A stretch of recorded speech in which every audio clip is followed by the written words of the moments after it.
حضرت عبداللہ بن عمر رضی اللہ عنہ سے روایت ہے کہ رسول اللہ صلی اللہ علیہ وآلہ وسلم نے فرمایا کہ جب بندہ جھوٹ بولتا ہے تو فرشتہ اس کے جھوٹ کی بدبو کی وجہ سے 1 میل دور چلا جاتا ہے۔ اور جامع ترمذی کی دوسری حدیث میں ہے کہ آپ صلی اللہ علیہ وآلہ وسلم نے ایک دن صحابہ کرام رضی اللہ عنہم سے ارشاد فرمایا اور 3 دفعہ ارشاد فرمایا، کیا میں تم لوگوں کو بتاؤں کہ سب سے بڑے گناہ کون کون سے ہیں؟ پھر آپ نے فرمایا، اللہ کے ساتھ شرک کرنا، ماں باپ کی نافرمانی کرنا اور معاملات میں جھوٹی گواہی دینا اور جھوٹ بولنا۔ راوی کا بیان ہے کہ پہلے آپ سہارا لگائے بیٹھے تھے لیکن پھر سیدھے ہو کر بیٹھ گئے اور بار بار آپ صلی اللہ علیہ وآلہ وسلم نے اس ارشاد کو دہرایا، یہاں تک کہ ہم نے چاہا کاش اب آپ خاموش ہو جاتے۔ یعنی اس وقت آپ پر ایک ایسی کیفیت طاری تھی اور آپ ایسے جوش سے فرما رہے تھے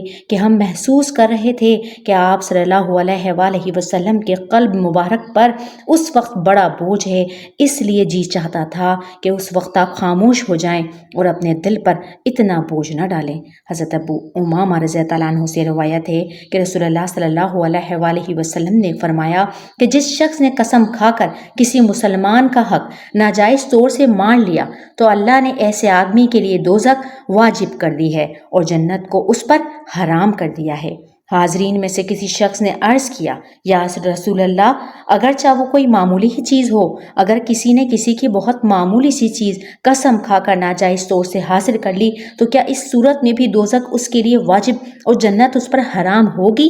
آپ نے ارشاد فرمایا، ہاں، اگرچہ جنگلی درخت پہلو کی ٹہنی ہی ہو۔ حضرت ابو ذر غفاری رضی اللہ عنہ سے روایت ہے کہ رسول اللہ صلی اللہ علیہ وآلہ وسلم نے فرمایا، 3 آدمی ایسے ہیں کہ قیامت کے دن اللہ تعالیٰ نہ ان سے ہم کلام ہوگا، نہ ان پر عنایت کی نظر کرے گا اور نہ گناہوں اور گندگیوں سے ان کو پاک کرے گا، اور ان کے لیے دردناک عذاب ہے۔ ابو ذر غفاری رضی اللہ عنہ نے عرض کیا، یہ لوگ تو نامراد ہوئے اور ٹوٹے میں پڑے، حضور یہ 3 کون کون ہیں؟ آپ صلی اللہ علیہ وآلہ وسلم نے فرمایا، اپنا تہبند حد سے نیچے لٹکانے والا جیسے متکبروں اور مغروروں کا طریقہ ہے، اور احسان جتانے والا اور جھوٹی قسمیں کھا کر اپنا سودا چلانے والا۔ حضرت ابو ہریرہ رضی اللہ عنہ سے روایت ہے کہ رسول اللہ صلی اللہ علیہ وآلہ وسلم نے فرمایا کہ آدمی کے لیے یہی جھوٹ کافی ہے کہ وہ جو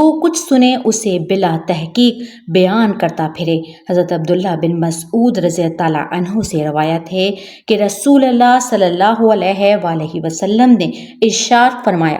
جس شخص نے حاکم کے سامنے جھوٹی قسم کھائی تاکہ اس کے ذریعے کسی مسلمان آدمی کا مال مار لے تو قیامت کے دن اللہ تعالیٰ کے سامنے اس حال میں اس کی پیشی ہوگی کہ اللہ تعالیٰ اس پر سخت غضبناک اور ناراض ہوں گے۔